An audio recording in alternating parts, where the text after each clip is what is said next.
Todos nós desejamos ser felizes. Muitos acham que a felicidade vem pela abundância de coisas materiais. Pensam que alcançarão felicidade com riqueza e conforto. Recentemente, faleceram dois dos mais ricos norte-americanos. Ao morrer, o bilionário Howard Hughes deixou uma fortuna de 2 bilhões de dólares. Contudo, passou os últimos 10 anos de vida como um recluso. Morto, não deixou esposa nem filhos que chorassem por ele. Apesar de toda a sua riqueza, sua vida e morte produziram grande solidão. O segundo homem foi o bilionário John Paul Getty. Ele acumulou de 2 a 4 bilhões de dólares no negócio de petróleo. Mas sua vida privada também foi infeliz. Casou e divorciou-se 5 vezes. Seu filho mais novo morreu de pneumonia em 1953 e em 1973 o filho mais velho morreu alcoólatra. Se o acúmulo de bens materiais trouxesse felicidade, estes 2 bilionários teriam tido a vida mais feliz do mundo. Mas a felicidade encontra-se em um fundamento mais sólido e duradouro do que o mero ganho material.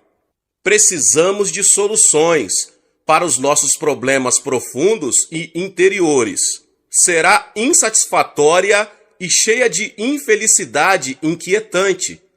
O fundamento adequado para a verdadeira felicidade constitui-se de primeiramente 3 componentes. Felicidade é a combinação destes. O propósito. O tipo certo de propósito em sua vida é um componente importante para o fundamento firme da felicidade estável. Vida sem direção é vida sem destino. Onde não há verdadeiro propósito, não poderá existir felicidade verdadeira. Mas existe o propósito com permanência, até mesmo no nível físico e material. Devem existir objetivos claros que tragam êxito certo. O desejo de realização, entretanto, tem um fim último, a morte. Ter um propósito temporal na vida, portanto, jamais trará o sentimento permanente de satisfação e de felicidade. Por este motivo, a vida, com frequência, é considerada uma miragem, um engano repleto de desilusão. Muitos são como Colombo, que fixou para si mesmo um destino vago e nunca soube para onde ia. Encontrou, afinal, as Índias Orientais, mas nunca percebeu onde estava. Partiu para casa sem saber que direção tomar. Colombo teve sorte, pois recebeu crédito pelo descobrimento da América. A maioria, contudo, não é tão feliz assim. Em vez de descobrimento, o seu destino é uma ausência de significado, um sentimento inquietante de fracasso. Meus irmãos, já viajei ao redor do mundo mais de 10 vezes e observei as pessoas em cada país por que passei. Se o acúmulo de bens materiais trouxesse felicidade, então os que vivem nas regiões desenvolvidas da Europa e nos Estados Unidos deviam ser os mais felizes. Mas a maioria dos casos, o reverso é verdadeiro, meus irmãos. Os que colocaram a direção de suas vidas no materialismo, o epítome de metas temporais, parecem ser os mais infelizes de todos. O propósito de sua vida deve, em última análise, fundamentar-se na confiança em algo além desta vida, no eterno. Sem isto, até mesmo o propósito mais bem planejado e digno tem falta de permanência. Santo Agostinho certa vez escreveu: Tu nos formaste para ti mesmo, e nossos corações estarão inquietos, até que encontrarem descanso em ti. Compreendido nas palavras de Agostinho, encontra-se o propósito universal do homem, ter Deus no coração e deixar que o Eterno, com amor, guie seus passos. Jesus Cristo, Deus feito carne, desceu dos céus e viveu entre os homens. Ele morreu na cruz para salvar você do vazio que incomoda e da falta de propósito que inquieta. Levantou-se do túmulo e voltou aos céus, a fim de dar-lhe um propósito fundamentado no eterno.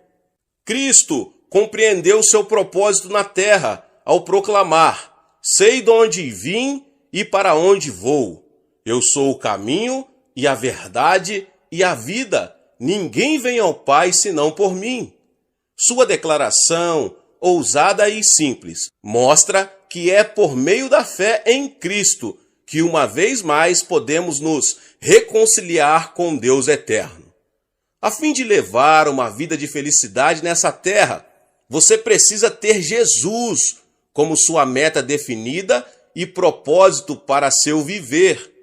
Por meio de Cristo, sabemos de onde viemos, para onde vamos e por que vivemos aqui. Mas Cristo dá-nos muito mais que respostas que nos ajudam a estabelecer nosso propósito na vida. Com ele também temos identidade. Se temos verdadeira fé em Cristo, somos filhos de Deus. Somos também herdeiros, herdeiros de Deus e co-herdeiros com Cristo. Romanos 8,16. Não apenas temos propósito com permanência, mas também temos propósito com identidade. Meus irmãos, identidade com poder. Todo propósito sem a capacidade de realização é inútil. No momento em que você se torna filho de Deus, está ao seu dispor um reservatório de poder ilimitado, meus irmãos. Tudo o que você precisa fazer é aprender a usar este depósito de poder. Como certo homem escreveu: se Deus é por nós, quem será contra nós? Romanos 8,31.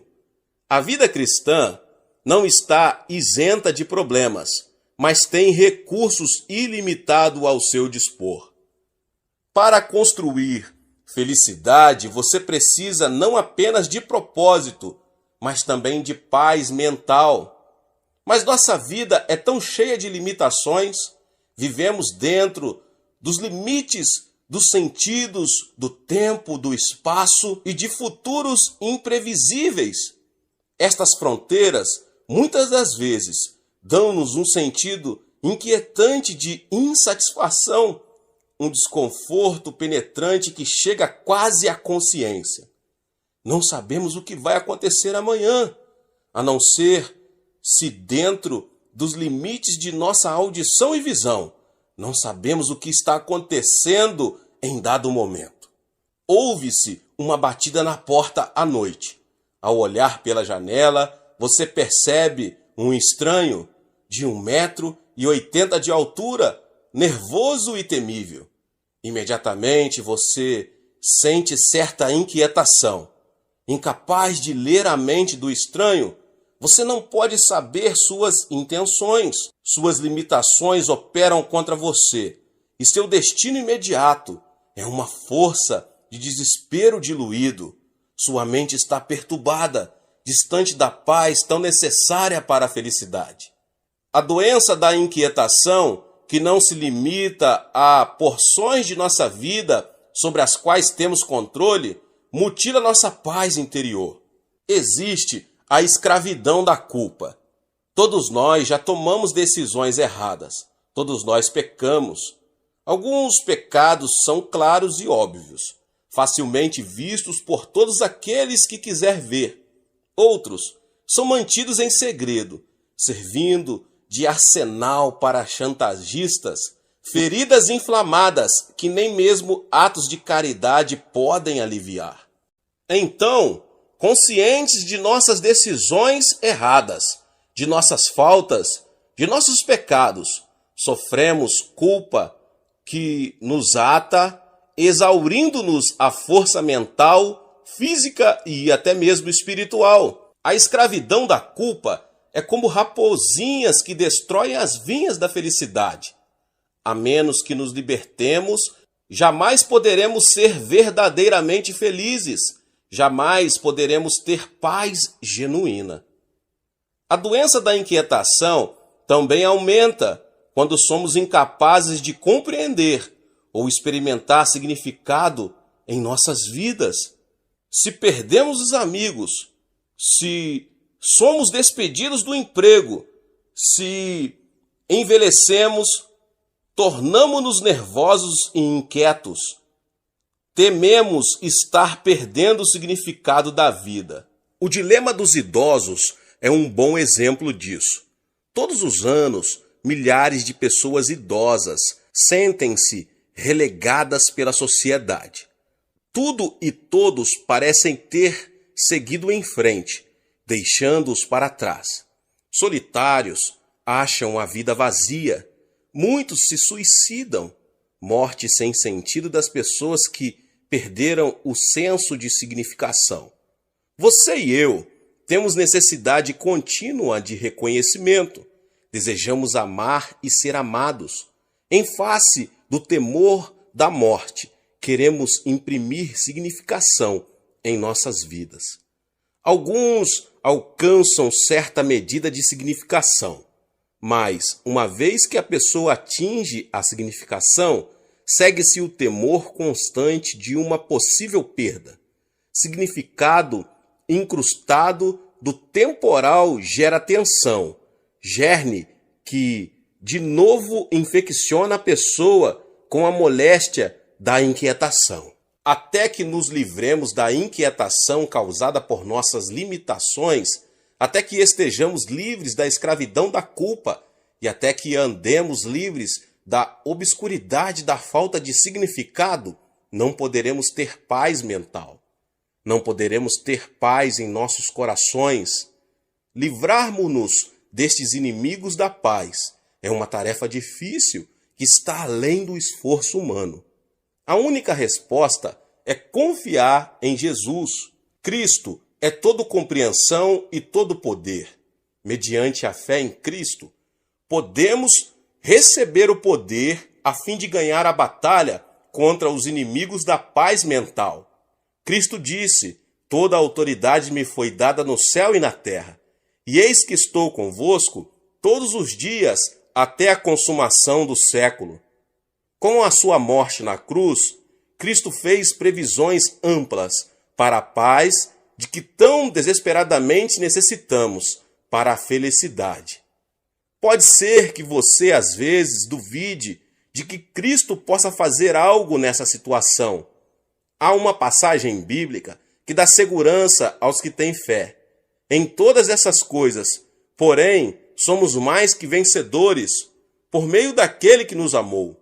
Porque estou bem certo de que nem a morte, nem a vida, nem anjos, nem principados, nem coisas do presente, nem do porvir, nem poderes, nem altura, nem profundidade, nem qualquer outra criatura poderá nos separar do amor de Deus, que está em Cristo Jesus, nosso Senhor. Romanos 8, 37 ao 39.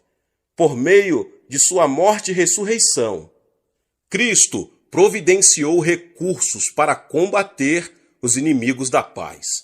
A todas as limitações naturais, Cristo responde: tudo é possível ao que crer. À escravidão da culpa, podemos responder: quem intentará acusação contra os eleitos de Deus? É Deus quem justifica. À escuridão da falta de significado, podemos proclamar o resplendor de Cristo. Ele é a essência e propósito da paz verdadeira, que dão significado completo e permanente às nossas vidas. O amor de Cristo provê base para a paz mental duradoura. Se desejarmos estabelecer um fundamento adequado para a felicidade, também devemos deixar que o amor e compaixão fluam em nossa própria vida. Nossa sociedade industrializada e sem amor, sem o toque de compaixão sincera, tem causado muitos problemas. A unidade familiar já não recebe tanto apreço. As pessoas já não têm raízes, vão de cidade em cidade, deixando para trás relacionamentos estáveis. A desintegração do equilíbrio tem como resultado a perda de restrição.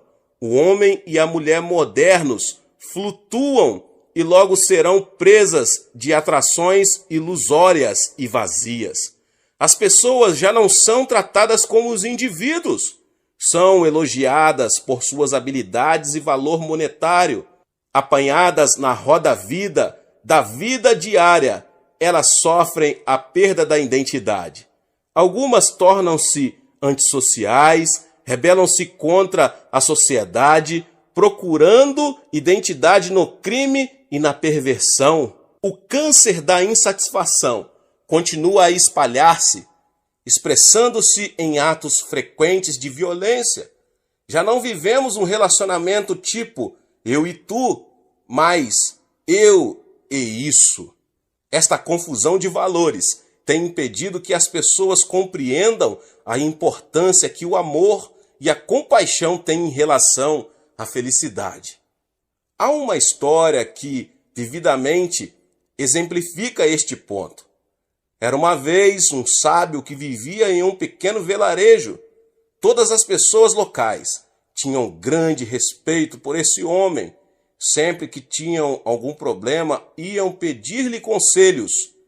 No decurso de uma de suas palestras, o velho sábio prometeu às pessoas do vilarejo que lhes mostraria o caminho para a felicidade.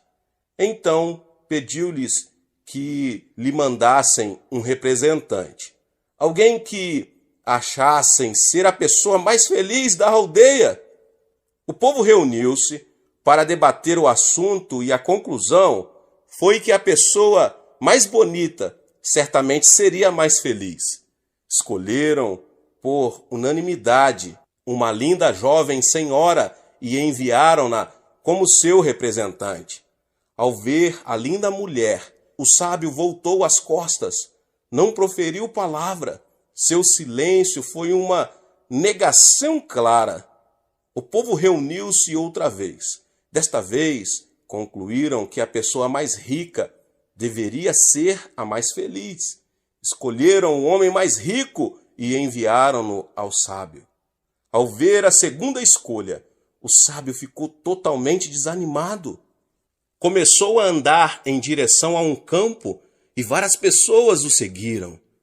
De súbito, ele parou. Ao lado da estrada, um menino chorava, segurando nas mãos um pardal que morria. — Por que choras? Perguntou o sábio. Entre soluços e lágrimas, o garoto respondeu: Eu estava andando por este campo. Enquanto andava, vi este pardal. Está tão mal. Fiz tudo o que pude a fim de conservar-lhe a vida, mas ele ainda está morrendo. Um sorriso de compreensão estampou-se no rosto do velho. Voltando-se para os que o seguiam, o sábio exclamou: Eis o caminho para a felicidade, compaixão e amor aos outros. Nem riqueza nem beleza resultam em felicidade, mas amor e compaixão são componentes vitais para o florescer de uma vida feliz. Se você não puder viver em harmonia com o próximo, é impossível que o amor e a compaixão fluam livremente de você.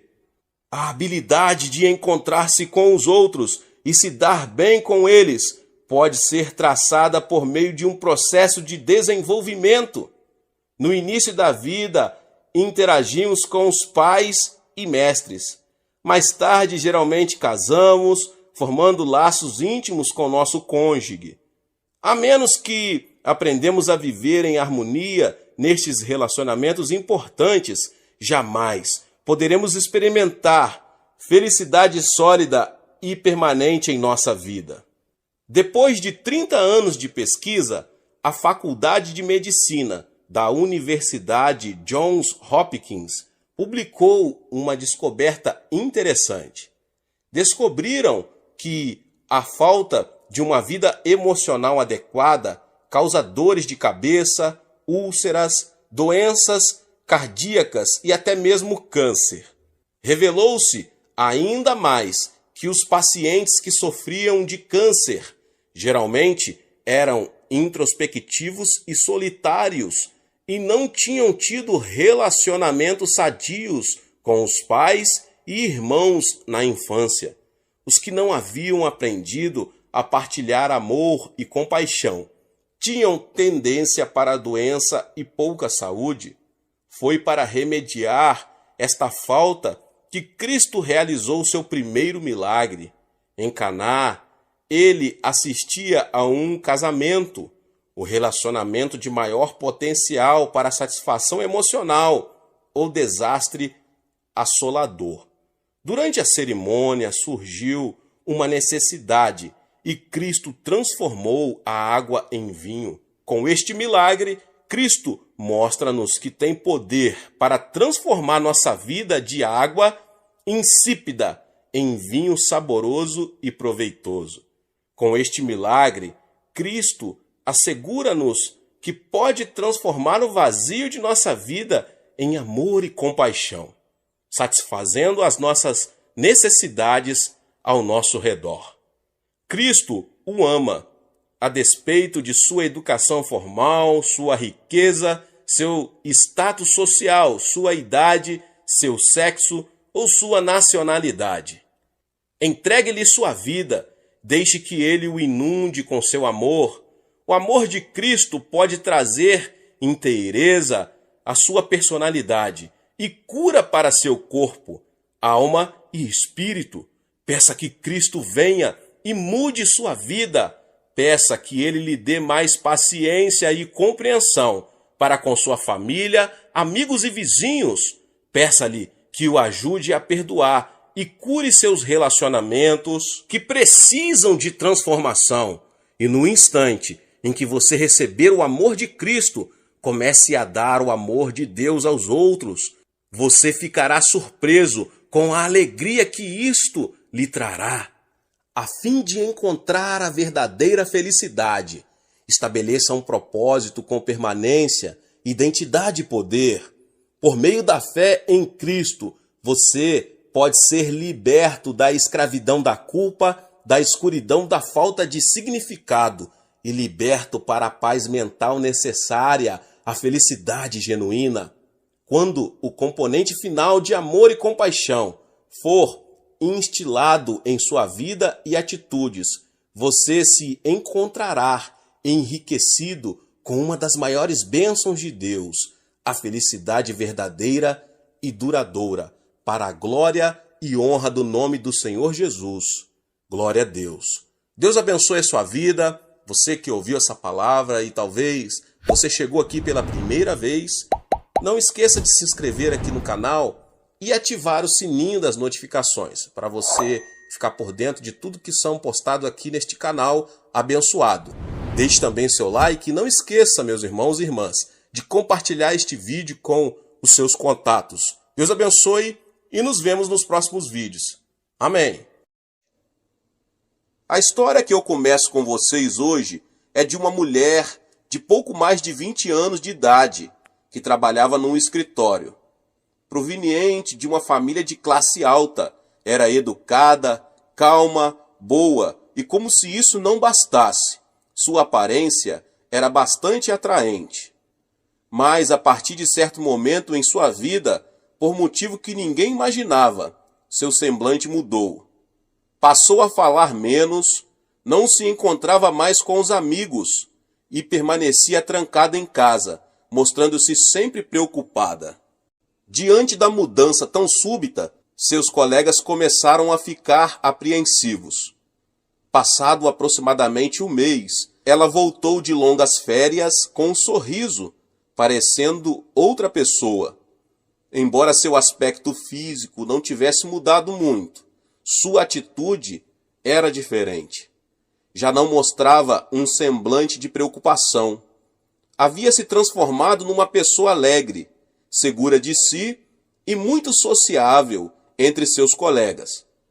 As pessoas queriam saber o motivo da mudança. mas ela se manteve calada. Alguém de sua confiança, que sempre a apoiava em tudo, contou que certo dia ela lhe confessara a razão de ter mudado. Seu problema era um complexo de inferioridade por causa de seu nariz, a ponto de ela se sentar diante do espelho e se maldizer, pois aquilo a enchia de indignação. Na intenção de esconder seu complexo de inferioridade, ela se mostrava uma pessoa segura de si diante dos outros. Mas todo o seu esforço era inútil, porque sua consciência sabia que aquela aparência era um disfarce. Essa hipocrisia também não durou muito tempo. Sua autoimagem distorcida predominava em sua mente e em seu espírito. Chegou a pensar que as pessoas só olhavam para o seu nariz e que esse era o motivo de não ter um noivo. Enfim, isso provocou a falta de alegria em seu rosto e a falta de autoconfiança fez que ela se isolasse das pessoas. Até o dia em que ela decidiu tirar umas longas férias com o objetivo de resolver o problema. O recurso para curar a enfermidade de seu coração consistia em uma cirurgia estética. Foi a um hospital e submeteu-se a uma cirurgia no nariz. Finalmente, conseguiu seu objetivo. Pensando que seu nariz havia ficado bonito, sua autoimagem deu uma volta de 180 graus. A partir daí, começou a acreditar que conseguira a aparência física sonhada. A ironia, porém, é que a pessoa a quem contara seu segredo não percebeu que ela fizera cirurgia no nariz. A autoimagem daquela mulher podia fazê-la rir ou chorar. Tal como a protagonista dessa história, todos são influenciados em seu modo de pensar e agir pela autoimagem que trazem no coração. A certa altura da história humana, algumas pessoas pretendem compreender a existência do homem, excluindo dessa compreensão o conceito de Deus. Refiro-me aos filósofos existencialistas. A compreensão que tinham do homem era de um ser que não podia sair do abismo da culpa, da condenação e do desespero.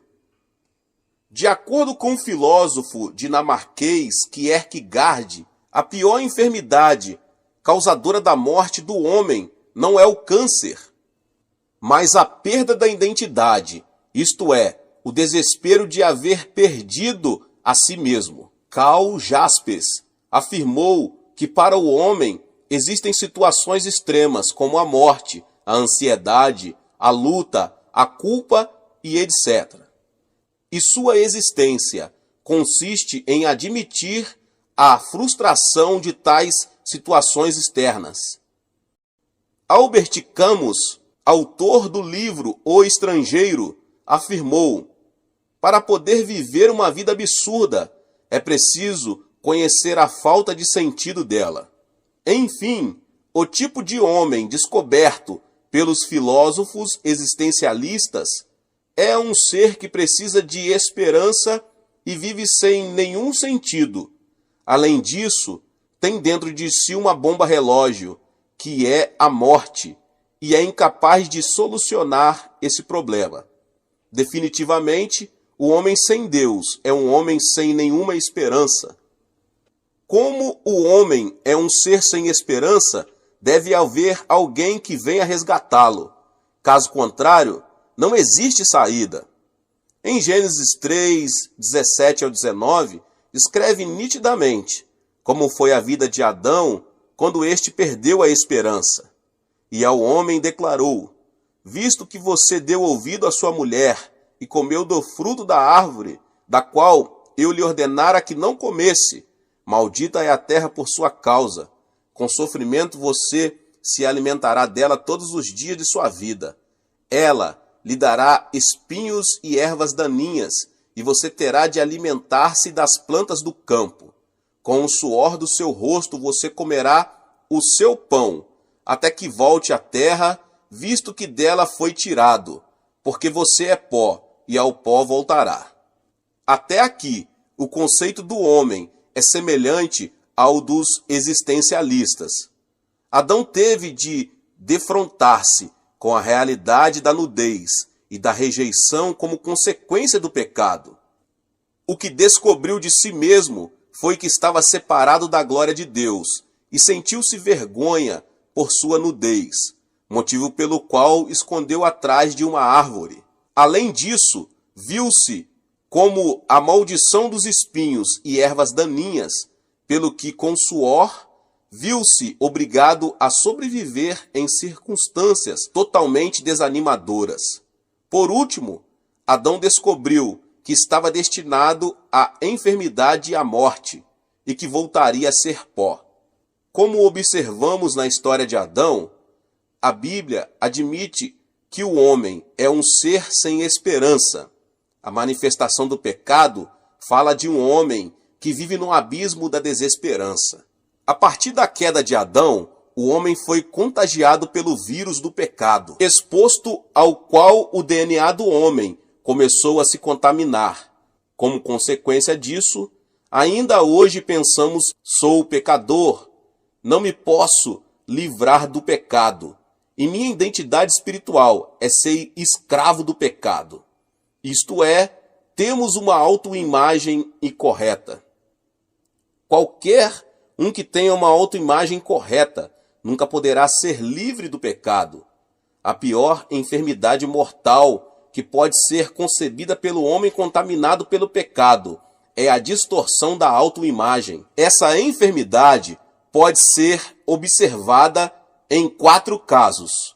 O primeiro caso é na dependência. Isto é, quando as pessoas amarram a autoimagem com a corda dos maus costumes, são presas dos desejos carnais, do álcool e dos jogos. A maioria dos que tem uma autoimagem de vício não está preparada para suportar a tentação e a prova do diabo. Eles pensam constantemente: sou um medíocre, sou um mundano, estou preso aos costumes do mundo, não me posso livrar deste mau hábito, e dessa forma transformam-se em dependentes. O segundo caso é na infelicidade. São aquelas pessoas que pensam não merecer o amor dos familiares e dos amigos e, consequentemente, passam a se alienar. Por exemplo, as crianças de rua, em sua maioria, provêm de famílias desestruturadas. A semente da infelicidade é semeada quando os pais se divorciam ou um deles morre prematuramente. Elas não conseguem se libertar da autoimagem que diz: você não merece ser amado, você é inútil. Assim, irrigam a semente da infelicidade e, em geral, terminam destruindo a própria vida. Essas pessoas são negativas e vivem presas ao ódio e à ira. O segundo caso é a debilidade. As pessoas que têm alguma debilidade física tendem a viver sob a ansiedade e a preocupação com a doença. Pensam que não pode ter uma vida saudável pelo fato de serem fisicamente frágeis. Elas pensam: eu já nasci frágil, por isso a enfermidade voltará a qualquer momento. Assim, por causa da autoimagem doentia, perdem a defesa mental e, quando fustigados por alguma doença, perdem imediatamente o ânimo. Essa categoria de pessoas nunca poderá ficar livre da enfermidade. O quarto caso é no fracasso. Em relação aos outros tipos de autoimagem, talvez seja esse o mais destrutivo. Ao ver sua falta de capacidade, de recursos, de apoio dos outros, a pessoa termina pensando: sou desprezado, estou inserido na classe baixa, sou um lixo. Haja o que houver, vou acabar em fracasso. Sou pobre. Pessoalmente, em visitas ao exterior, pude ver quanto essa categoria de autoimagem é destrutiva. um denominador comum que descobri nos países subdesenvolvidos foi a mentalidade pobre. As pessoas pensam: somos pobres há várias gerações. Jamais poderemos livrar-nos da pobreza. Lamentavelmente, não pude encontrar nelas esperança nenhuma. Essa realidade torna-se mais visível em países do Sudoeste Asiático, na África e na América do Sul. O surpreendente é que muitos desses países estão repletos de recursos naturais e, apesar das riquezas e da ilimitada possibilidade de progresso, continuam sendo países pobres. O motivo é a mentalidade de fracasso. Os habitantes estão determinando o futuro de sua nação por meio da mentalidade da pobreza e do fracasso. A mentalidade dos israelitas que haviam chegado a Cádiz Barneia era semelhante a essa. Eles não puderam pisar na terra prometida, a terra dos sonhos, a terra de onde fluía leite e mel, apesar de tê-la exatamente à sua frente. Mas por quê? Você pode perguntar. Porque, embora tivessem tido a experiência da salvação de Deus e da disciplina durante 40 anos no deserto, não puderam se desfazer da mentalidade de servidão que tinham no Egito, a fim de pensar como filhos de Deus. Essa mentalidade pobre torna-se visível nos relatos dos 12 espias. A Bíblia esclarece que, após haver observado a terra durante 40 dias, o relato por eles apresentado foi negativo. E espalharam entre eles os israelitas um relatório negativo acerca da terra. Disseram: a terra para a qual fomos em missão de reconhecimento devora os que nela vivem. Todos os que vimos são de grande estatura. Vimos também os gigantes, os descendentes de Enaque, diante de quem parecíamos garfanhotos, a nós e a eles. Números 13, 32 e 33.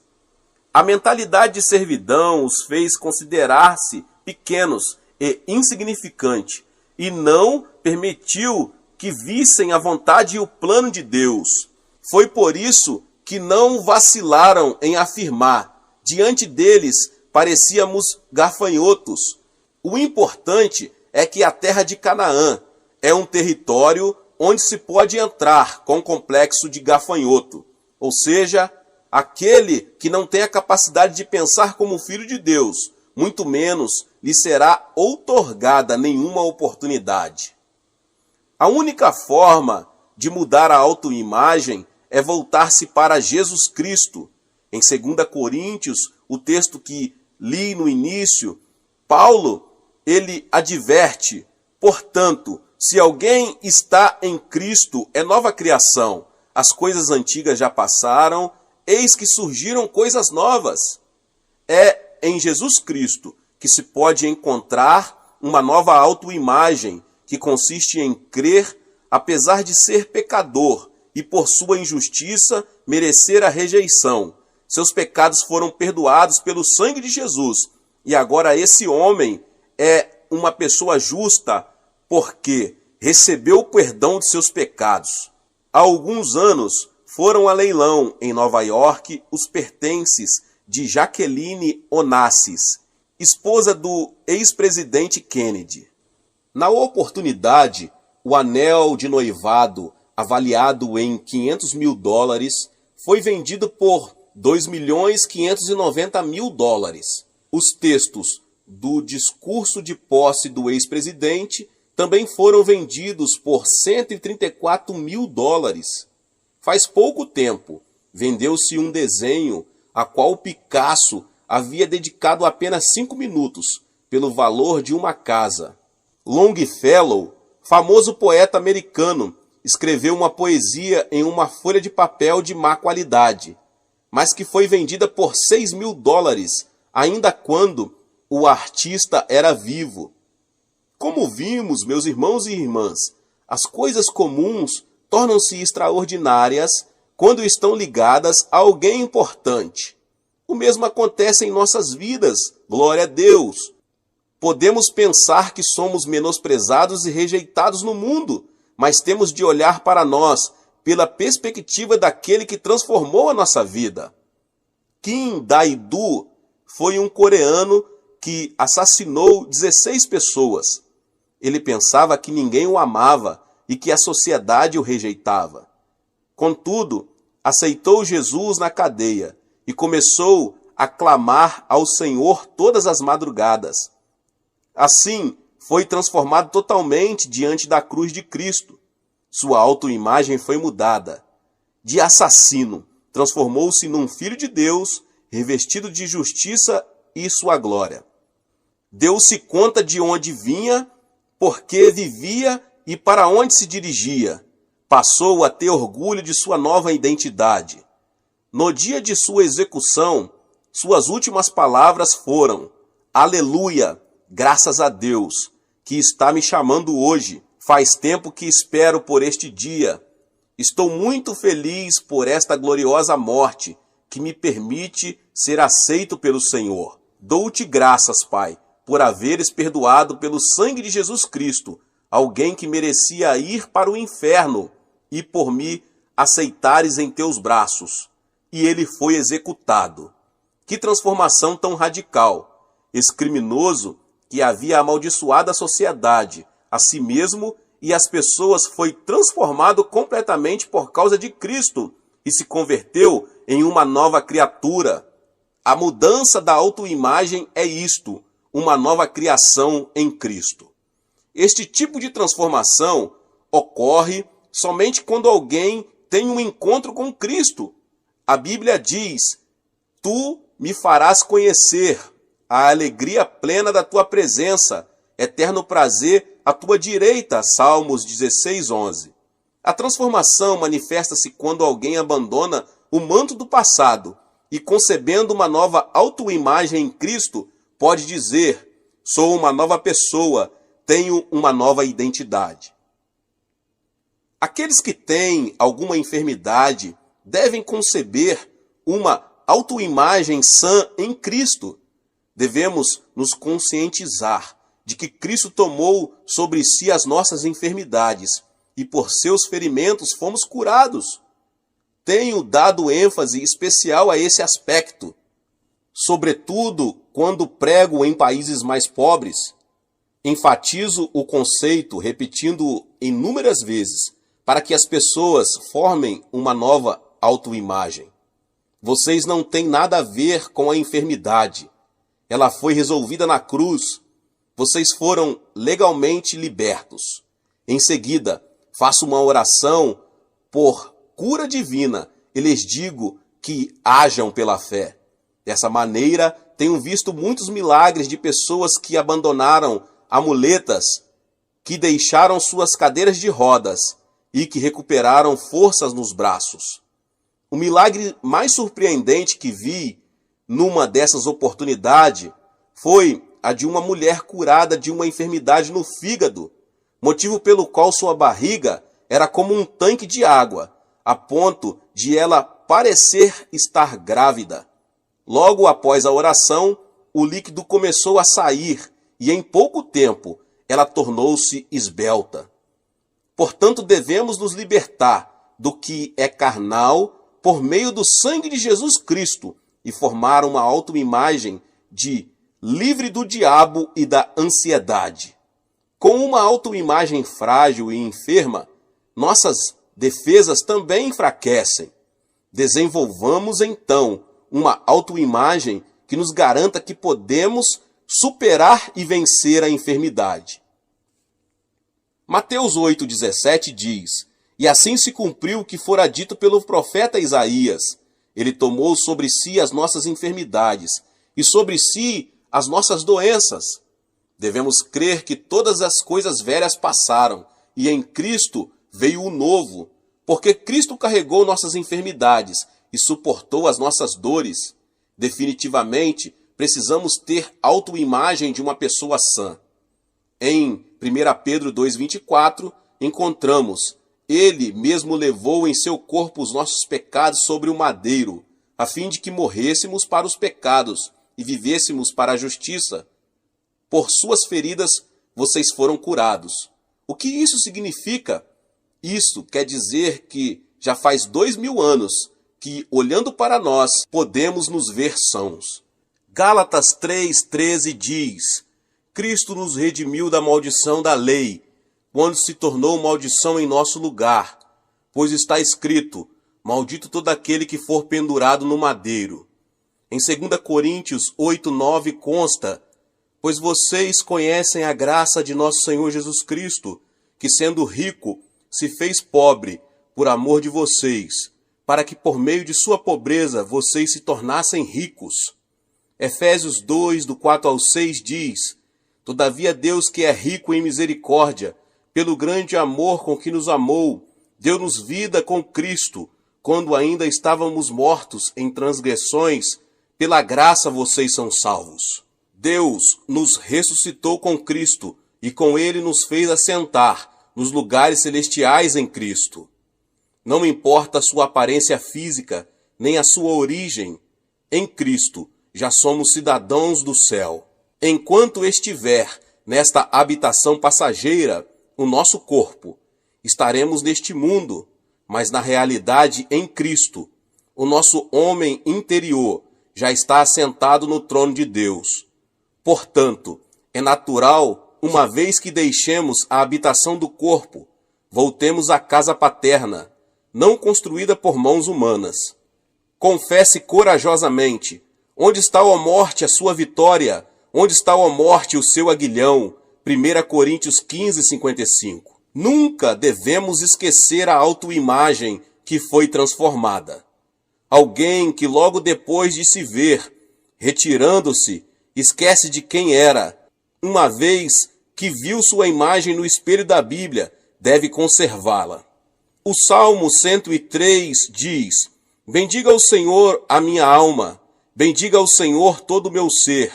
Bendiga ao Senhor a minha alma, não se esqueça de nenhuma das suas bênçãos. Ele é quem perdoa todos os seus pecados e cura todas as suas doenças, que resgata a sua vida da sepultura e o coroa de bondade e compaixão, que enche de bens a sua existência, de modo que a sua juventude se renova como a águia. É muito conhecido o conto da águia e da galinha, de Norman Vincent Peale. Certo dia, um menino aventureiro descobriu o ovo de uma águia numa montanha, levou-o e colocou junto com os ovos de uma galinha. Passou-se o tempo e a águia nasceu junto com os pintinhos. O filhote de águia pensava que era um pintinho e se comportava como um deles. Certo dia, uma águia passou voando de forma majestosa por cima do galinheiro. Ao observá-la, o filhote de águia notou que sua aparência era muito similar à daquela ave e pensou: essa águia se parece muito comigo. Eu venho observando porque minha aparência é diferente das galinhas e veja essa águia. Ela se parece comigo. E descobriu uma nova autoimagem, saiu do galinheiro e começou a voar livremente. Nós não somos o que éramos. Não devemos viver como vivíamos antes. Devemos nos ver na cruz e descobrir a nova imagem que Deus concebeu em Cristo. Uma tremenda transformação acontecerá em nossa vida se apenas adquirirmos uma nova autoimagem por meio da cruz de Cristo. Para ter uma nova autoimagem, devemos nos ver com os olhos de Deus. Devemos nos aceitar e nos amar como somos. Quem não se aceita e não se ama, jamais poderá conceber o pensamento de Deus. Portanto, primeiro você deve se apegar à sua nova identidade. Robert Schuller disse: muitos se castigam. E ele explicou que devemos nos amar, porque fomos salvos pelo sangue de Jesus. É disso que trata a autoimagem. Ou seja, primeiro é necessário que a pessoa se ame, para depois poder amar os outros. Neste mundo, vivem muitíssimas pessoas, mas não há ninguém que tenha as impressões digitais iguais às suas. Não acontece nem mesmo com os gêmeos. Ou seja, você é uma pessoa única no mundo e, portanto, vale muito. Vemos ao nosso redor pessoas se desqualificando. Elas dizem: porque não tenho esta aparência física? Porque nasci mulher? Porque nasci numa família pobre? Porque não cursei uma faculdade? Ou seja, elas rejeitam a si mesmas e vivem uma vida toda querendo ser outra pessoa. Todos nós temos uma missão.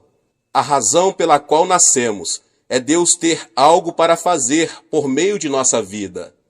Nem todas as flores são rosas. As magnólias também são flores. Isso significa que não são apenas as rosas que têm uma função. As magnólias também têm uma missão a cumprir. Portanto, devemos saber que a missão e o privilégio que Deus nos deu é viver felizes diante do Senhor. Devemos amar a nós mesmos. Cada pessoa tem uma autoimagem impressa em seu coração e pensa, sente, fala e age de acordo com essa autoimagem. Se esta é negativa, complexa e fracassada, sua vida também se desenvolverá dessa forma. Ao contrário, se ela a tem positiva e promissora, assim também será a sua vida. É preciso saber que o êxito e o fracasso estão na autoimagem interior, não na aparência exterior. Portanto, devemos nos aproximar da cruz de Cristo para conseguir essa autoimagem que foi comprada e desenhada com sangue. Temos de ver a cruz, abraçar a cruz e aceitar a nova imagem que Deus nos dá. Quando a nossa maneira de ver a nós mesmos se alinhar com a perspectiva de Deus, podemos nos ver com o amor de Deus. Podemos descobrir a felicidade que tanto desejamos se apenas tomarmos para nós a perspectiva de Deus, que nos vê e nos aceita como somos. Deus abençoe a cada um que ouviu essa palavra. Se você ainda não é inscrito aqui no canal, se inscreva no canal e ative o sininho das notificações para você não perder todos os vídeos que são postados aqui todos os dias. Deixe também o seu like e não se esqueça de compartilhar essa palavra com as pessoas que você mais ama. Deus te abençoe e nos vemos nos próximos vídeos. Amém.